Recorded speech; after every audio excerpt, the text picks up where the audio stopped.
Bonjour à tous, meilleurs vœux pour cette année 2025 et bienvenue à ce premier webinaire de l'année aussi. Et aujourd'hui, nous allons parler des projets des gagnants du concours des data visualisation qui a eu lieu il y a un mois à Metz, le 5 décembre exactement. Donc, je suis Jean-Pierre Rodriguez, chef de projet données à la région Grand Est et en charge de la plateforme Data Grand Est. Alors, nous nous retrouvons aujourd'hui comme tous les premiers jeudis du mois ou presque pour parler d'un sujet en lien avec la data. C'est le principe des jeudis, adonnez-vous à la donnée. Je partage mon écran. Voilà. Donc, vous savez l'écran aussi, les dates à retenir des prochains webinaires. Donc, par exemple, le jeudi 6 février, on aura les nouveautés de l'INSEE. Et en mars et en avril, d'autres sujets. Si vous voulez avoir plus de détails, n'hésitez pas à aller sur le site de Data Grand Est. Et ensuite, avant de commencer, quelques consignes très importantes pour le bon déroulement de ce webinaire. Et veuillez utiliser le navigateur d'écran. Et si vous êtes sur un autre navigateur et tout marche bien, il n'y a pas de souci, laissez-le comme ça. Mais si vous avez des soucis pour bien écouter ou visualiser ce webinaire, n'hésitez pas à changer à Chrome. Ensuite, si vous voulez poser des questions, n'oubliez pas d'utiliser l'onglet questions en bas à droite de votre écran et réservez plutôt l'onglet chat pour des conversations entre vous de manière spontanée. Ensuite, les supports de ces présentations de tous les intervenants ainsi qu'une vidéo replay seront publiés sur le site de Data Grand Est et sur notre chaîne YouTube Data Grand Est. Alors, avant de commencer, on va donner quelques contextes avant de présenter le projet du gagnant de ce concours de DataVis. Et il faut savoir que le concours DataVis a eu lieu entre le 28 octobre et le 18 novembre. Et donc, environ 3 semaines pour que les participants puissent produire et utiliser, analyser, s'approprier des données qui ont été fournies par Atmo Grand Est et qui ont été 3 notamment, qui ont été par exemple la consommation d'énergie, la production d'énergie et le ratio d'énergie renouvelable. Donc, je vous rappelle quelques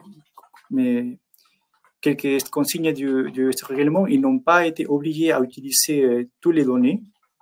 Ce concours a été ouvert à tous. Et les gens pouvaient s'inscrire de manière individuelle ou en groupe.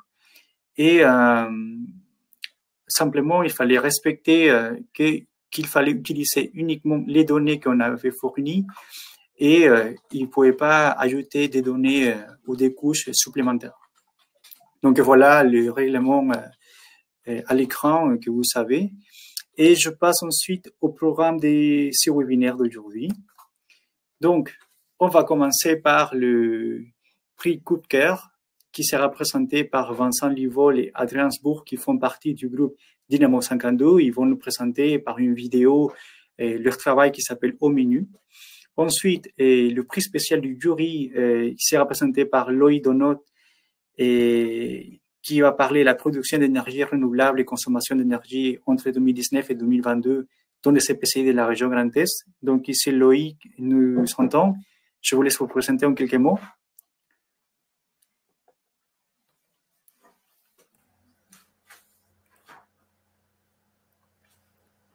C'est bon, vous me voyez? Oui. Oui, parfait. Donc, bonjour, je suis Loïc Donot. Je travaille à la direction départementale des territoires de Haute-Garonne. Je vis donc à Toulouse. Et donc, j'ai été très heureux de gagner le prix spécial du jury avec Data Grand Est. Très bien. Voilà, c'est... Après vous allez nous raconter plus en détail votre travail. Oui, bien sûr, merci.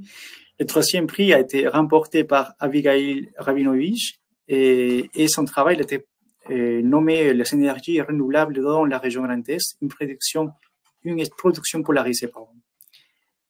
Abigail, je te laisse te présenter en quelques mots. Oui, bonjour, merci. Donc Abigail Rabinovich, je suis en charge de l'atelier de cartographie thématique à l'IGN. Merci Abigail.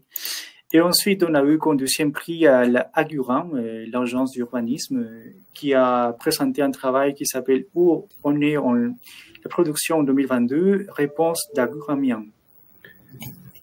Bonjour, Quentin Lecuir, géomaticien à l'agence d'urbanisme des agglomérations de Moselle. Et Mathilde Robert, je suis assistante d'études environnement et on a travaillé aussi avec une chargée d'études en planification et la responsable du pôle environnement à la Gueule. Parfait, merci pour vos présentations. Et ensuite, et finalement, on aura le premier prix qui a été remporté par la vente démotivée de la DET 88 de Vosges et qui sera présenté aujourd'hui par Julien Auster. Oui, bonjour, Julien Auster. Donc, moi, je suis chef du bureau Données Méthodes à la direction départementale des territoires des Vosges et je suis le représentant de notre équipe projet, la bande démotivée, puisqu'on avait créé une équipe projet. Et je vous présenterai donc notre projet en lien avec Emmanuel Garbet, qui est mon adjoint et qui vous ne voyez pas, mais qui est juste à côté de moi. Très bien, merci Julien. Donc, voilà le programme pour aujourd'hui. Et avant de commencer, je suis aussi accompagné de mon collègue Alain Rohan de la société Perceptible qui va m'aider à gérer les questions qui seront posées par le public. Donc, Alain. Bonjour à tous. Oui, bon, moi j'ai assisté dans la logistique et dans l'organisation ce concours d'Acavis qui était super, encore plus dynamique que celui de l'an dernier. Et peut-être encore moins que celui de l'an prochain, je ne sais pas. Bonne année à tous. Voilà, merci Alain. Et maintenant, je vais vous présenter, je partage une vidéo qui était préparée par l'équipe Dynamo 52 parce que malheureusement, ils ont eu des problèmes des micros et des problèmes techniques, etc. Donc, ils ont présenté une vidéo très simple qui va résumer le travail. Bonjour à tous, c'est l'équipe Dynamo 52. Nous allons vous présenter notre data visualisation pour le concours Data Grand Est 2024 sur le thème des énergies renouvelables.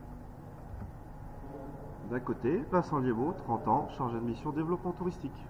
Et de l'autre, Adrien Sbourg, 23 ans, secrétaire d'un service culturel.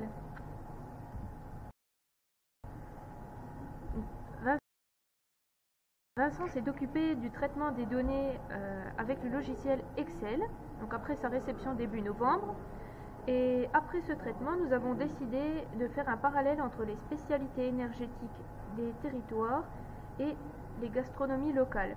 Donc pour illustrer notre data visualisation, je me suis occupée du graphisme en prenant au mot le règlement du concours qui indiquait que nous avions le droit d'utiliser nos crayons, tout simplement. Donc je me suis occupée des dessins que j'ai ensuite numérisés, vectorisés et colorisés avec GIMP pour ensuite créer un flipbook, donc un document interactif avec la plateforme Ezine. Donc tous ces logiciels, mis à part Excel, sont gratuits et en tout cas tous sont utilisables par tous. Donc c'est ce que nous avons voulu prouver, c'est que le concours est ouvert à tout public, qu'il soit ou non professionnel de la data. Donc je vais laisser maintenant Vincent vous présenter et vous faire découvrir notre data visualisation. Donc au menu, vous avez 5 parties. Vous avez au centre une ampoule qui rappelle la consommation et la production régionale. Donc 10 000 MWh et 36 MWh. Ensuite, au menu, la production, où là, nous vous rappelons les principales sources d'énergie renouvelable produites sur la région, avec des grosses disparités entre les sources d'énergie.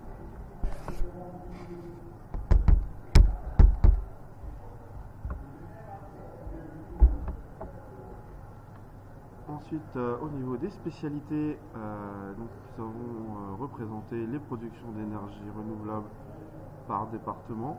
Vous avez visuellement en proportion les spécialités gastronomiques des départements, avec également la source d'énergie majoritaire et le ratio ENR à côté de ce pictogramme.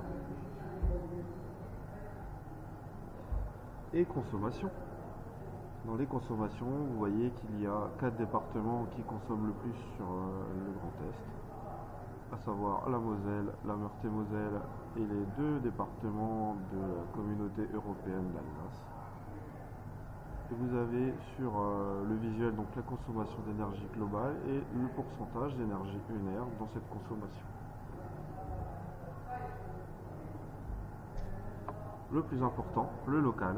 Nous avons décidé de mettre en avant une unité originale, le Langres, qui reprend la production du département de la Haute-Marne et qui se compare à la consommation donc, des grandes EPCI du Grand Est, à savoir les métropoles, les communautés d'agglomération et les communautés urbaines.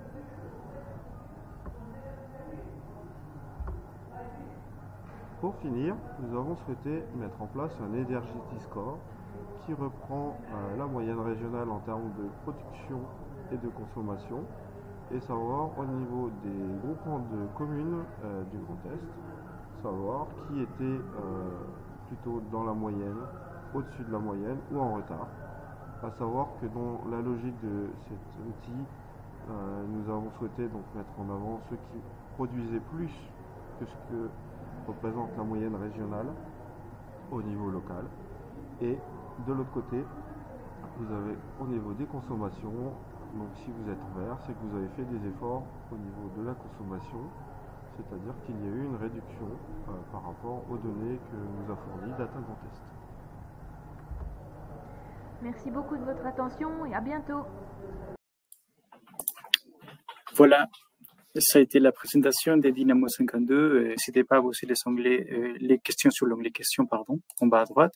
Et on va continuer avec le prix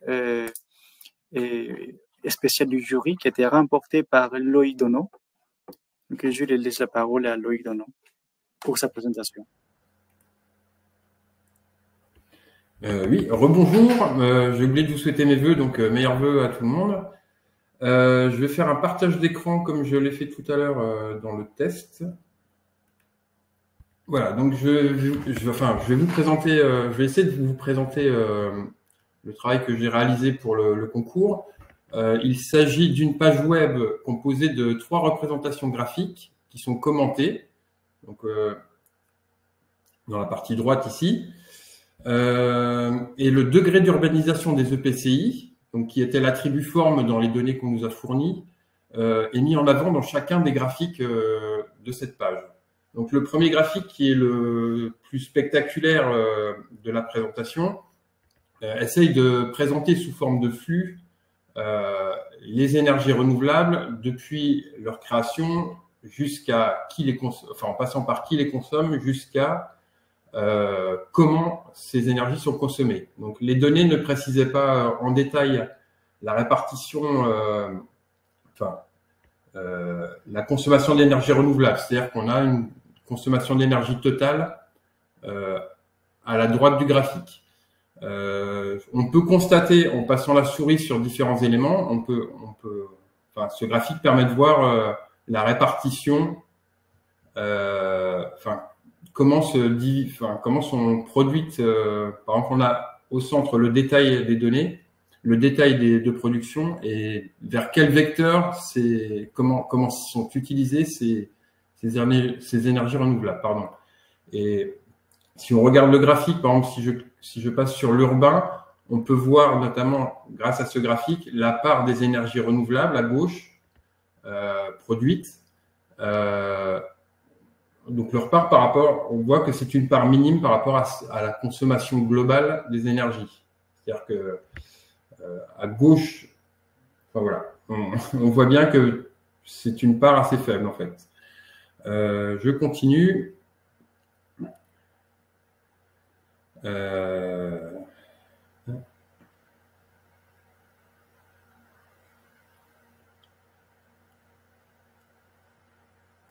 Voilà. Donc ça, c'est le premier graphique. Je vais passer au second graphique. Donc cette deuxième représentation, qui est sous forme de barre, expose les évolutions par année et donc on continue par degré d'urbanisation de la production d'ENR, de la consommation d'énergie et du ratio ENR. C'est-à-dire qu'on a pas mal de représentations sur le même graphique. Et donc, c'est un graphique à lire un peu avec, en prenant certaines précautions, car donc j'ai fait un graphique qui comporte 3 axes d'ordonnées, 3 axes Y, et notamment l'axe, la consommation est tellement supérieure à la production que j'ai dû écraser l'axe des consommations. Donc il faut regarder les unités sur ce graphique pour, il faut regarder les axes et les unités pour et ne pas donc commettre d'erreurs d'interprétation. Alors pourquoi j'ai fait ça? Parce que sinon le graphique aurait été trop haut et on était limité à 3 pages. Et j'ai fait, on verra plus loin que j'ai fait un effort aussi pour que cette présentation soit imprimable assez facilement. Pour les constatations qui sont aussi détaillées ici, je vous laisserai lire la présentation pour ceux qui ne l'ont pas encore lue. Je m'attache ici plutôt à présenter le processus de la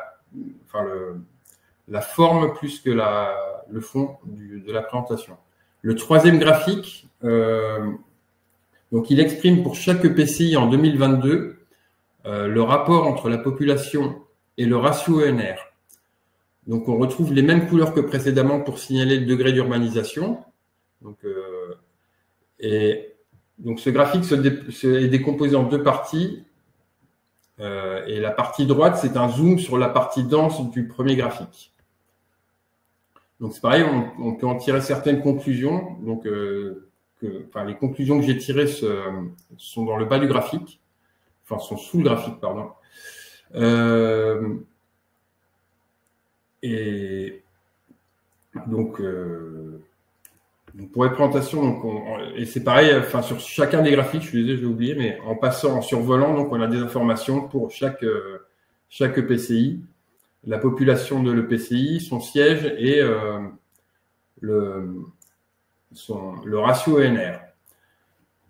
Il y a une petite chose qui m'a gêné dans les données, c'est-à-dire que on a des EPCI qui ont des ratios ENR très élevés, mais on ne peut pas accuser un EPCI, par exemple, de ne pas faire d'efforts de ne pas faire d'efforts pour les énergies renouvelables, parce qu'on a il y a des EPCI, par exemple, qui ont des cours d'eau et qui peuvent c'est pas dit dans les données, mais voilà, les gens qui ont une grosse production hydraulique, par exemple, c'est parce qu'ils ont du courant aquatique près de chez eux. Voilà, donc je continue cette présentation par un peu le processus de création, par où je suis passé comment j'ai fait pour créer ces données. Ça passe par un examen des données et un choix, choisir l'axe de travail. Donc, avec l'aide de la documentation fournie, j'ai essayé de comprendre ce que les données décrivent. Je suis pas un spécialiste des ENR, donc j'ai essayé aussi d'éviter les hors-sujets. J'ai fait pas mal de requêtes sur ces données et j'ai utilisé un outil qui s'appelle DuckDB, qui est un super outil pour consulter en SQL des données à plat. Donc des fichiers comme ce qui nous était fourni en JSON et GeoJSON, et ça permet aussi de faire des requêtes sur des fichiers géographiques. Donc j'avais prévu une petite démo rapide. Alors je vais pas rentrer dans le détail de la requête, mais voici. Alors, ça c'est DuckDB utilisé dans Dbeaver, et donc ça c'est ma requête SQL qui va consulter. Vous voyez, tout en haut on a les différents fichiers qui ont été fournis, et donc si je lance cette requête, voilà, en bas apparaît le GeoJSON que j'ai utilisé pour créer le graphique de flux que vous avez vu tout à l'heure. Donc voilà, c'est un super outil, donc voilà, j'en profite pour faire sa petite publicité. J'ai aussi affiché donc les données sous QGIS selon différents aspects pour essayer de toujours détecter un angle d'attaque, donc la consommation, la population. Alors là c'est gris sur gris. Voilà, la population, le ratio de population, le ratio, les formes de PCI, voilà. Et donc finalement, j'en suis venu à prendre cet axe, dans cette recherche d'axe, de quelle direction prendre quand j'ai découvert les données. Donc j'ai essayé de trouver un point de vue qui me parlait, une cause à défendre. Et avec de la chance, un truc marrant à dire. Donc, j'avais pensé à vénère, énervant. Mais bon, finalement, je suis resté sur un truc un peu plus sérieux. Et donc, j'ai décidé d'axer la présentation sur le degré d'urbanisation des EPCI. Et au départ, j'espérais montrer que les petits, donc les EPCI ruraux, nourrissaient les grands, mais bon, c'était pas si simple non plus, c'est pas vraiment ça. J'ai bien relu la doc pour éviter des écueils du style production et consommation ne sont pas exprimés dans la même unité. On avait des mégawattheures et des gigawattheures. La consommation d'énergie est globale et pas seulement une consommation d'énergie renouvelable. Bref, j'ai essayé d'éviter tous ces petits pièges vicieux qu'affectionnent en général les organisateurs de concours. Et pour finir, donc les choix technologiques. Donc je savais dès le départ que je voulais réaliser une visualisation sous forme de page web. Je travaille souvent avec la librairie iCharts.js qui permet de réaliser beaucoup de types de graphiques différents, jolis, dynamiques et très personnalisables. Et donc qui est aussi, cette librairie est gratuite pour des utilisations non lucratives. Cela faisait un moment que je voulais faire un graphique de type Sankey, c'est-à-dire le graphique de flux qu'on voit en haut de page. Et donc là, il y avait vraiment matière à montrer des flux par rapport à cette production et consommation d'énergie renouvelable. Et donc, c'est ce que j'ai fait. Et pour conforter le propos, j'ai réalisé donc les deux autres graphiques plus classiques avec la même librairie, iCharts.js. Pour la mise en page, j'ai utilisé le framework CSS Bootstrap, qui offre des composants qui facilitent le positionnement des blocs et aussi le responsive, c'est-à-dire que même sur mobile, cette page est à peu près lisible. C'est vrai que les graphiques sont un peu écrasés, mais on arrive quand même à voir à percevoir le message. Et donc, j'ai quand même dû retoucher un peu le CSS pour permettre une impression sur 3 pages A4. Donc, je vais vous montrer rapidement. Donc ça, c'est la présentation. Et voilà, donc là c'est avant d'imprimer et on constate que c'est magique et elle tient sur 3 pages. Voilà. Et j'espère que j'ai pas été trop long. Il reste une dernière petite chose parce qu'on nous a demandé une anecdote. Alors c'est pas vraiment une anecdote, mais c'est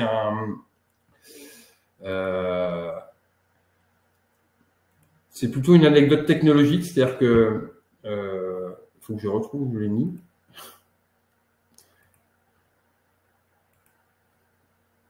Voilà.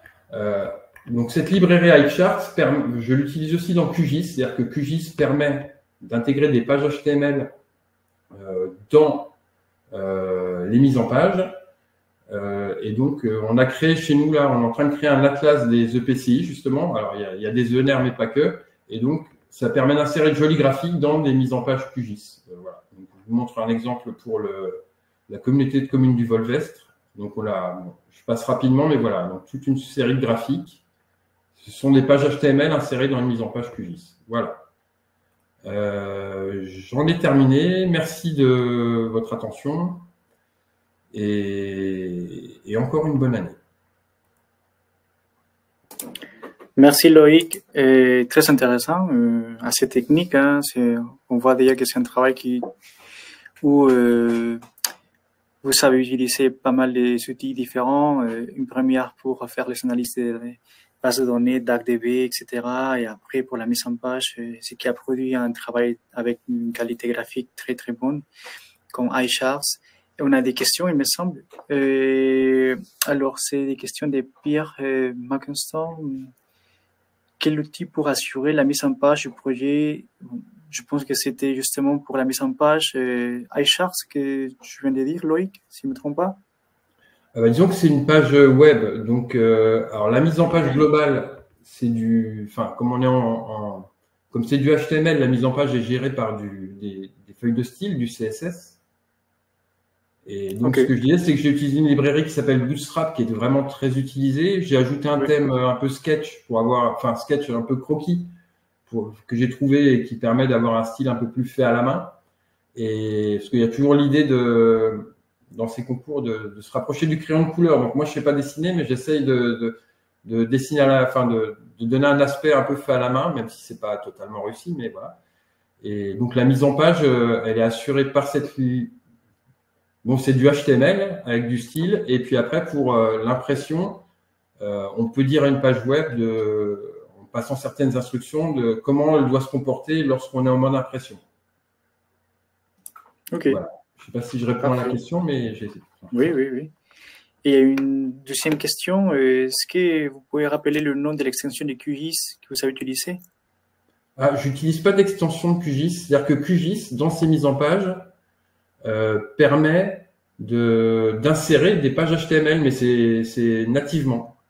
Et donc, on va pouvoir, non seulement QGIS va insérer une page HTML, mais on peut aussi passer des données à cette page HTML via QGIS. C'est-à-dire que ce que je vous ai montré là, là, je vous ai montré le PDF résultat, mais c'est un atlas QGIS et donc c'est dynamique en fait. Voilà, mais il n'y a pas d'extension QGIS, c'est QGIS qui permet d'insérer des pages HTML dans ces mises en page. Voilà.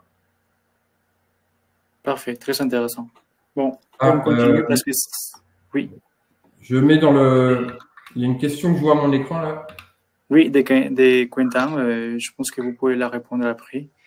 Et en tout cas, n'hésitez pas à poser des questions sur l'onglet questions. Merci merci à Loïc pour votre présentation. Je laisse la parole maintenant à Abigail qui a remporté le 3e prix et qui va nous parler des énergies renouvelables dans la région Grand Est, une production polarisée.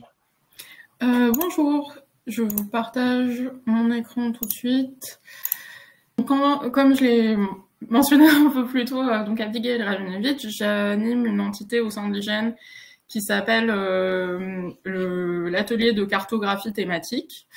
L'objectif, c'est essentiellement de faire des cartes autour des thématiques environnementales pour diffuser la connaissance et sensibiliser le public, mais c'est aussi un espace de réflexion sur comment représenter au mieux une donnée. Donc on teste plusieurs symbologies, on tranche en essayant de voir ce qui est à la fois le plus percutant d'emblée et le plus compréhensible et clair, en jouant un peu avec les limites de la sémiologie graphique. Et donc c'est dans le cadre de ce 2e axe que je me suis prêtée au jeu de ce concours, qui était une super opportunité pour expérimenter avec des méthodes nouvelles de représentation et travailler sous contrainte, étant donné que les données étaient très cadrées. Donc ce que je vais faire, c'est vous présenter le processus de conception du visuel. Je vous ai fait dans un premier temps un récapitulatif des outils que j'ai utilisés et à quelles étapes. Donc il y a 5 outils qui ressortent. C'est QGIS pour tout ce qui est visualisation et aussi pour une partie des calculs sur les données. PGAdmin, qui est donc un gestionnaire de base de données qui a aussi permis de restructurer la donnée d'entrée qu'on avait. Magritte pour la cartographie et Excel pour le graphique et Illustrator pour tout mettre en page après et faire quelque chose d'esthétique. La première phase, la phase d'exploration de la donnée et de la restructuration, donc c'était indispensable parce que comme je savais que ce que j'allais faire c'était une cartographie, pour cartographier, on a besoin que les données soient structurées avec une ligne correspondant à une entité administrative, en l'occurrence. Et les données qu'on avait en entrée pour le concours, c'était une ligne pour un type de production sur une année, sur une entité. Et donc, comme vous pouvez voir à l'écran, en fait, une entité pouvait avoir une dizaine de lignes. Et ça correspondait pas. Donc, c'était le premier traitement que j'ai effectué.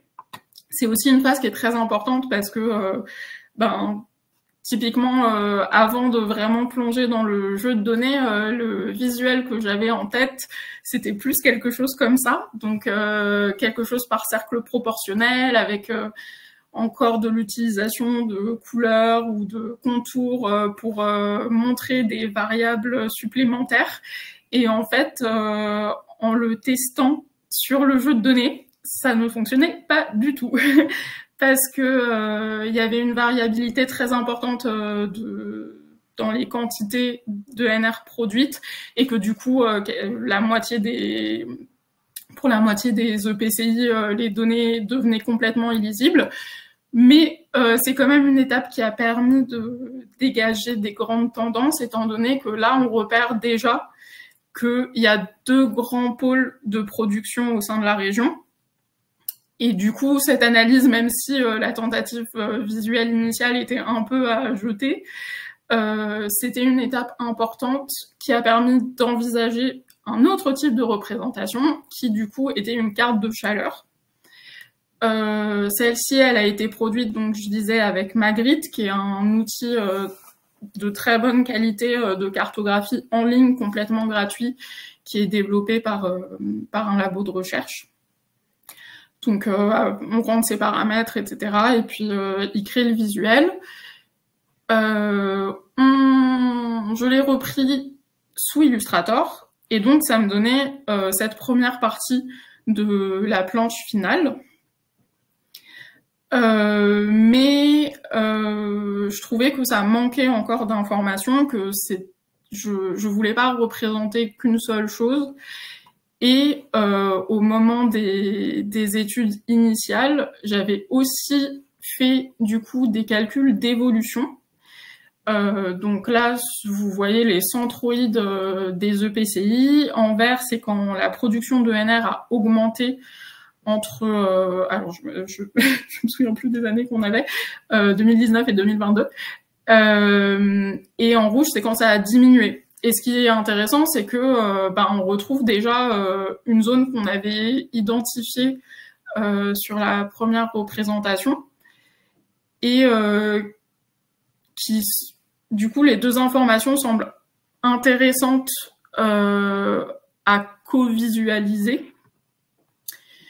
Donc, il y avait plusieurs façons d'ajouter une couche d'information pour que les deux soient visibles en même temps. Moi, ce que j'ai choisi de faire, c'est juste en fait d'ajouter des annotations, c'est-à-dire du texte, pour ne pas complètement écraser le visuel cartographique que j'avais déjà produit.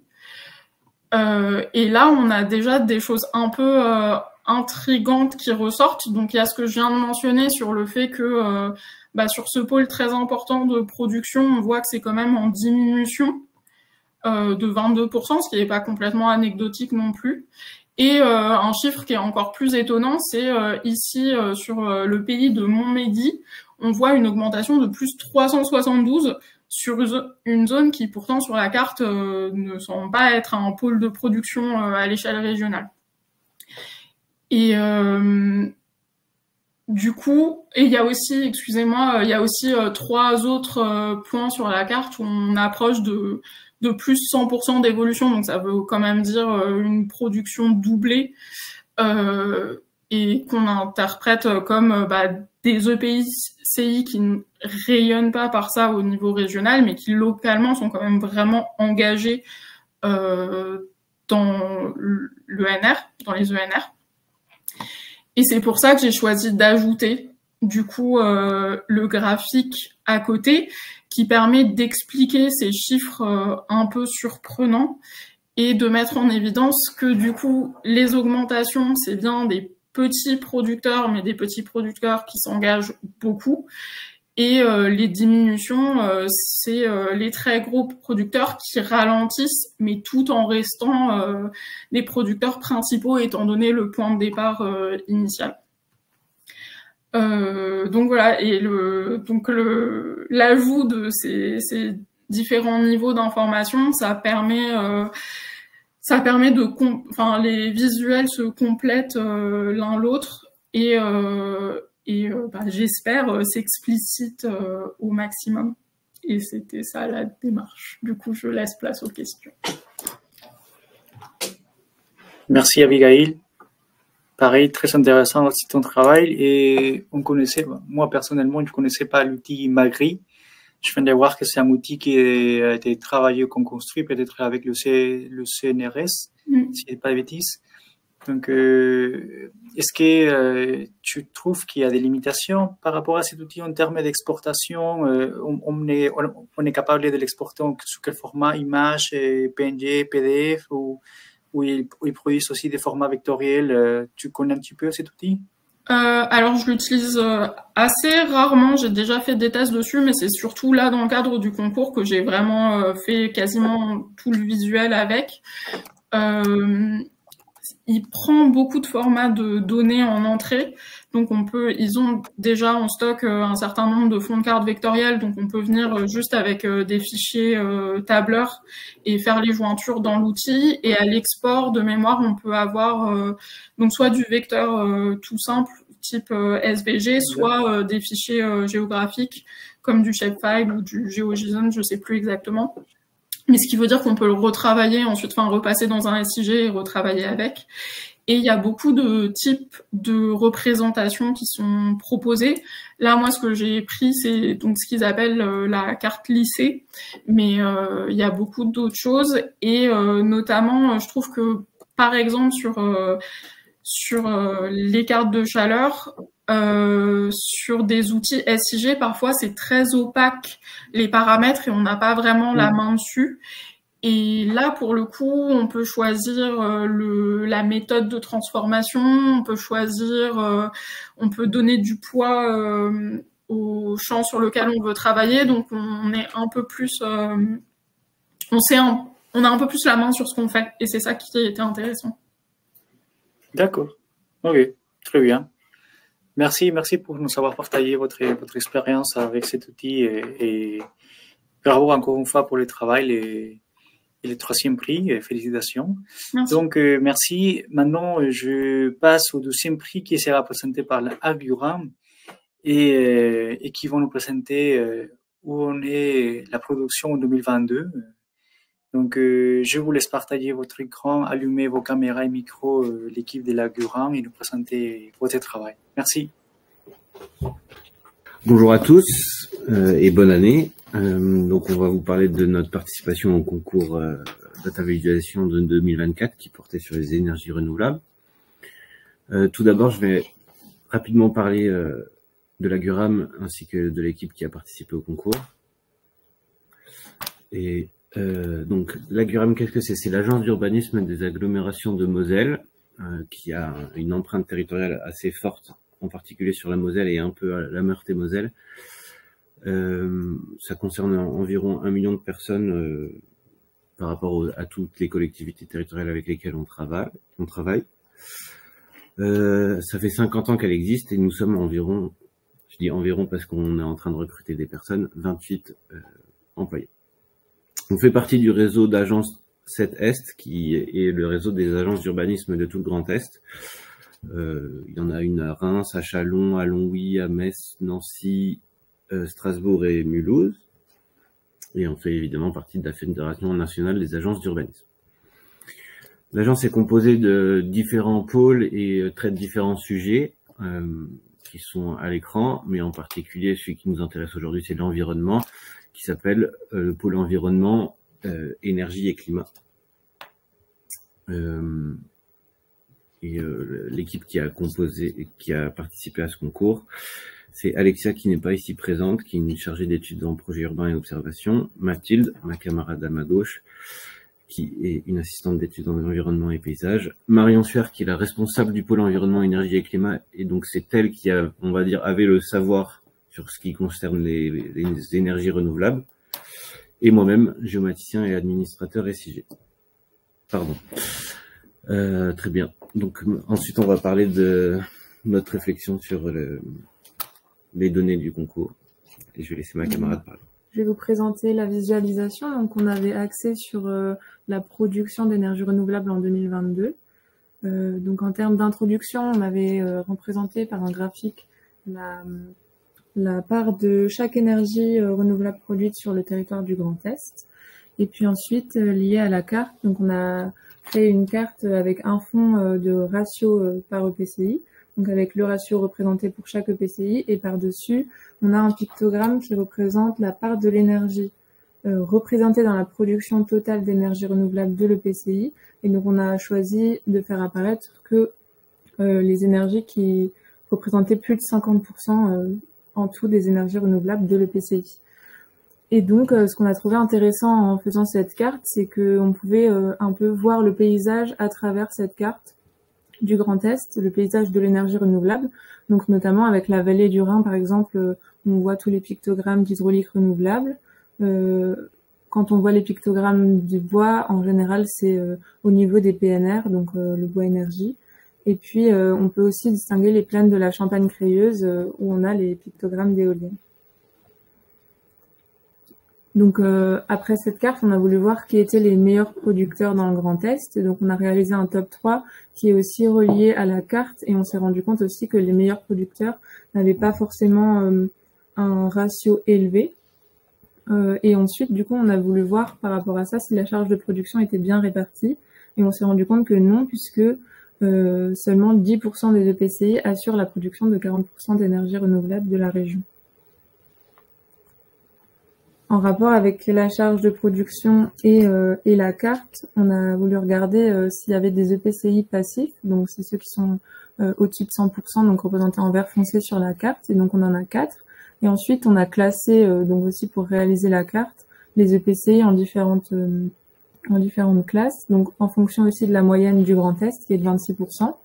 Et on s'est aussi rendu compte qu'au-dessus de 60% de ratio, on a 22 EPCI, et dans ces 22 EPCI, on en a 15 qui avaient l'éolien en énergie renouvelable majoritaire. Et enfin, on a voulu contraster un peu avec le top 3, puisqu'on a remarqué que les métropoles et communautés urbaines étaient ce qu'on a appelé les mauvais élèves.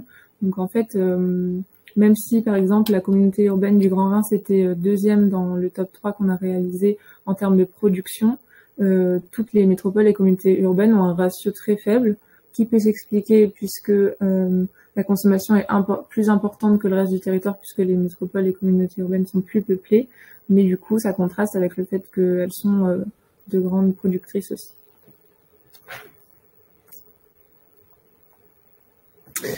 Maintenant, on va parler un peu de notre réflexion et pourquoi on a choisi de représenter ça. Alors, il y avait énormément de données fournies, beaucoup, je pense que ça a été dit aussi avant et peut-être après, mais oui, il y avait beaucoup de choix à faire et il a fallu faire un tri. Et c'était dans le règlement d'ailleurs. Donc, on a choisi de partir sur la production, essentiellement, parce que ça fait partie de plusieurs lois récentes sur l'environnement et les énergies, en particulier la loi climat et résilience. C'est aussi le choix de la production a été orienté par Marion, qui n'est pas ici présente, qui s'y connaît un peu en énergie et qui nous a dit que c'était des données intéressantes. En plus de ça, on n'a pas eu l'idée tout de suite de se dire bon, on va faire ça comme ça. On a procédé par tâtonnement. Je pense que c'est courant de procéder comme ça, mais de mon point de vue, c'était quelque chose. Moi, je m'y connais pas du tout en énergie, et ça m'a permis d'apprendre plein de choses et de découvrir plein de choses. Et donc on a des témoignages, par exemple, c'est ce qu'a dit Mathilde, mais ah tiens, on arrive bien à voir l'emplacement du Rhin, ah oui c'est logique, et ainsi de suite. Donc toutes ces réflexions, ça nous a fait penser à quelque chose, et c'est ce qui est représenté dans les bulles de notre présentation. Pour les outils utilisés, on a utilisé Excel, que ce soit pour la consultation des données et aussi pour faire les diagrammes, les camemberts qui sont dans la présentation. Moi, j'ai un réflexe, étant l'administrateur de données de l'agence. Dès que je reçois des données, je les stocke dans notre système de gestion de base de données qui est PostgreSQL, et avec l'extension PostGIS pour la spatialiser.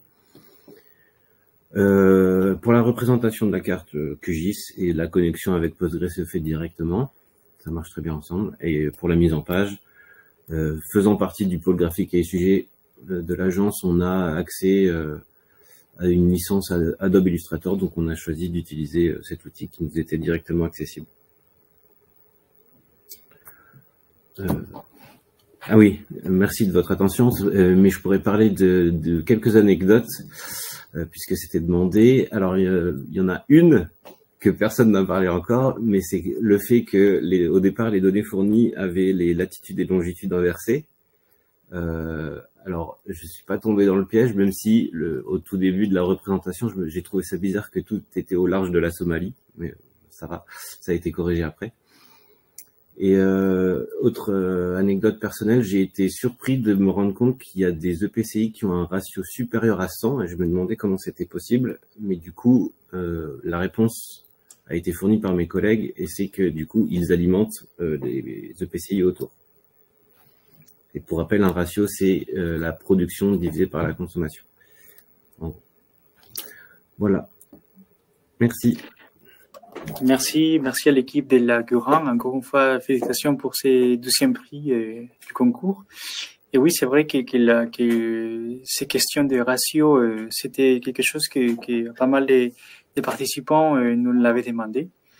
Et heureusement, on a su répondre rapidement à cette demande parce que c'était pas très cohérent en première vue qu'un ratio puisse avoir plus de 100%, mais bon, l'explication c'était très clair aussi. Donc merci à l'équipe de la Guran, et je ne sais pas s'il y a des questions. Non, il me semble que non. Donc voilà, je vous laisse, merci, et je passe au prochaine équipe qui est la Bande Démotivée, qui a remporté le premier prix de la DDT 88, et je laisse à Julien Auster présenter le travail. Merci, rebonjour à toutes et tous. Hop. Voilà, on vous a fait une petite présentation. Donc je vais vous présenter effectivement le projet de data visualisation de la Bande Démotivée. Donc comme je l'ai dit tout à l'heure quand je me suis présenté, donc je suis le chef du bureau données méthodes à la direction départementale des territoires.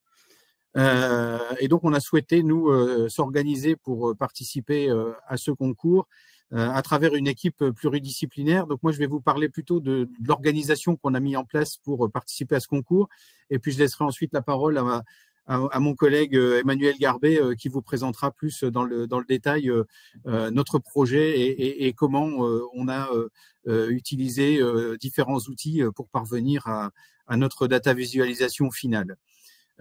Juste un petit point d'historique. En fait, l'idée nous est venue lors de notre participation à la journée régionale de la donnée de décembre 2023, qui était en grande partie consacrée à ce sujet de la data visualisation, qui était nouveau pour vous. Hein.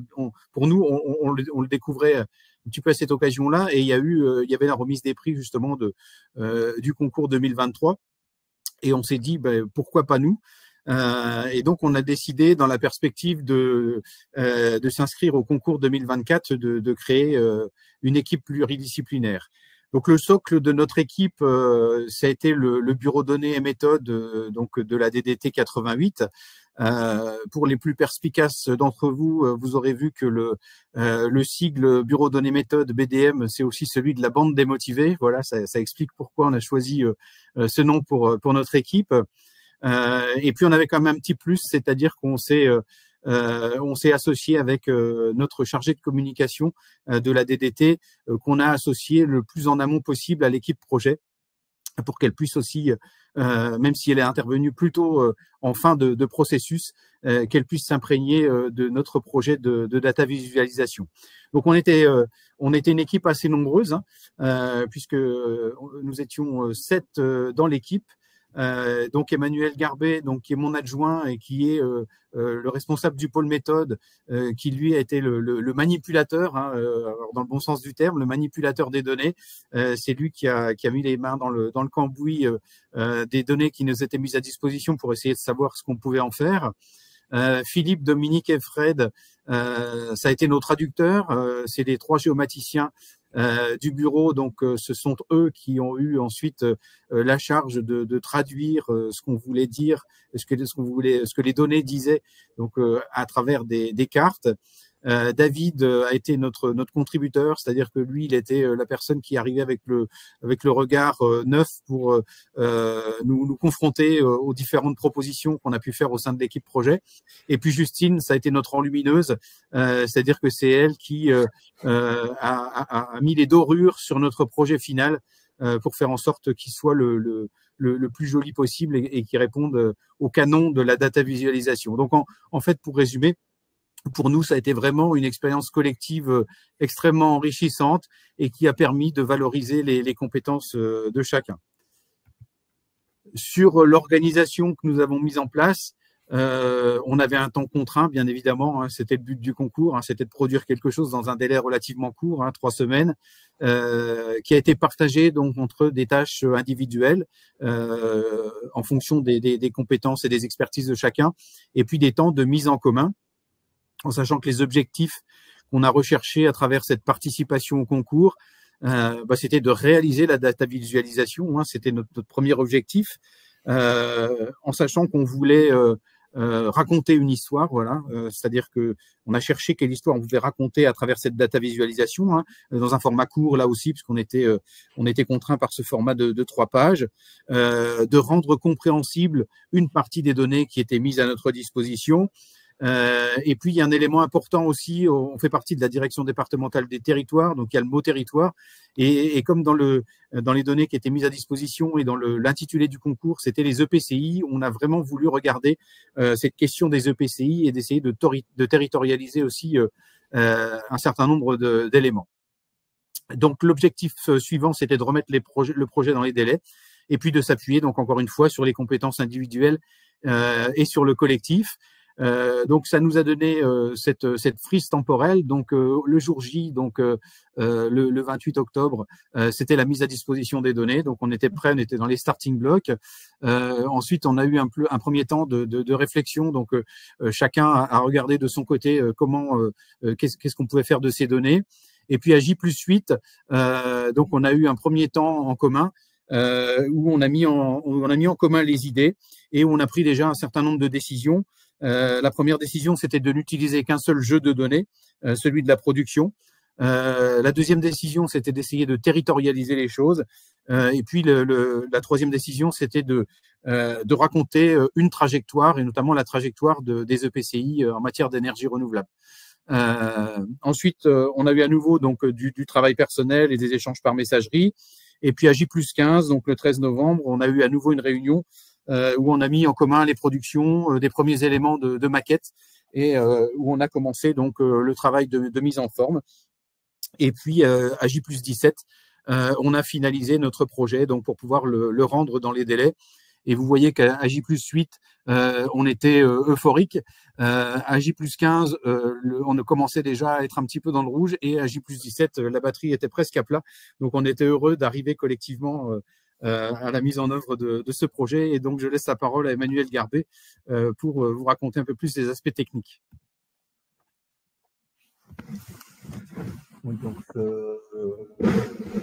comme ça a été dit, voilà, moi c'était vraiment la partie manipulation des données. Et donc, pareil, j'ai fait un peu comme tout le monde, hein, j'ai pris les données qui étaient à disposition. Et dans l'idée, c'était ça fait partie de mon métier, c'est d'être simple, voire simpliste en termes de traitement, etc. Donc, c'est juste du calque, hein, de mon côté.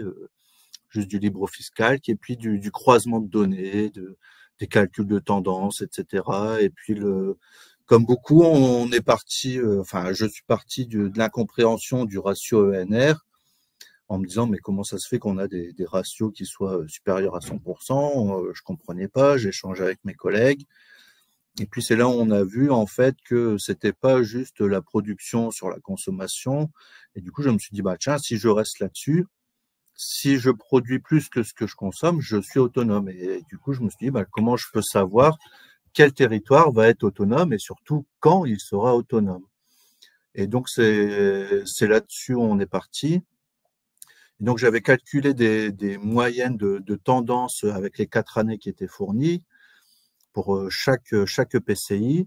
Et puis après, cette moyenne a été, c'est de la projection, hein, a été projetée le plus loin possible, donc jusqu'à 2100, on s'est dit que c'était suffisant pour savoir à quel moment la production était supérieure à la consommation d'un territoire.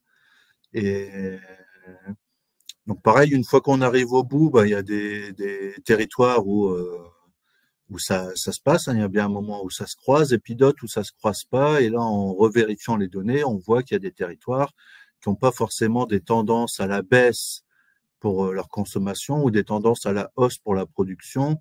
Donc, pour ces cas particuliers-là, en fait, on a fait une moyenne des tendances de tous les EPCI, on leur a appliqué ces moyennes-là, ce qui a permis de s'assurer qu'il y a un moment ou à un autre, la courbe de production et de consommation allait se croiser. Et donc, en faisant ces projections, on tombait sur une année qui permettait de dire que le territoire, tel territoire allait être autonome en termes d'énergie. Et puis, j'ai redupliqué cette information par rapport vraiment à la consommation, à la production, donc vraiment en termes de puissance, pour savoir à quel moment la région complète, elle, allait vraiment devenir autonome. Et c'est là où on est arrivé sur le résultat de 2060.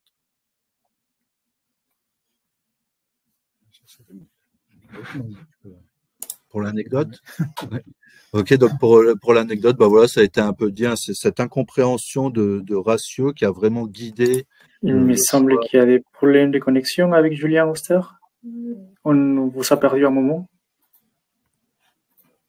Voilà. Vous nous entendez encore? Oui, maintenant oui, c'est bon. Ça passe?